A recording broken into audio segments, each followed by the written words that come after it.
మాట్లాడబోయేది రెండో నక్షత్రం భరణి నక్షత్రం. భరణి నక్షత్రం కూడా 4 పాదాలు మనకి మేషరాశిలోనే ఉన్నాయి. అధిపతి ఏమో కుజుడు, కానీ నక్షత్ర అధిపతి ఏమో శుక్రుడయ్యాడు. అలాగే అధిదేవత ఏమో యమధర్మరాజు.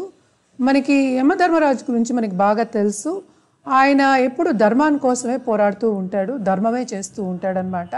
అలాగే భరణి నక్షత్రం వాళ్ళకు ధర్మం అంటే చాలా ఇష్టం. రైటియస్గా ఉండాలి, ఎక్కడైనా మనం కరెక్ట్గా ఉండాలి అట. అలాగే వీళ్ళు చూసారంటే ప్రధానంగా మంచి స్పోర్ట్స్ పీపుల్ అవుతారు, ఎందుకంటే వీళ్ళకి ఆ మార్స్ ఎనర్జీ అనేది ఎక్కువ ఉంటుంది. అలాగే ఏంటంటే ఒక ఆర్ట్ ఫామ్, వీనస్ మనకి తెలుసు ఆర్ట్ ఫామ్కి. అలాగే డబ్బు ఉంటుంది వీళ్ళకి, బాగాను సంపద ఉంటుంది. పుట్టినప్పుడే వీళ్ళు ఏంటంటే బ్లెస్డ్ పీపుల్ అనే చెప్పుకోవాలి, ఎందుకంటే అన్నీ ఇచ్చున్నారనమాట. 2 గ్రహాలు, మేజర్ గ్రహాలు, చాలా మంచి గ్రహాలు అనమాట ఇచ్చున్నారు. అలాగే మనం చూసాము అంటే వీళ్ళకి గణం కూడా మనిషి గణం చెప్పున్నారనమాట.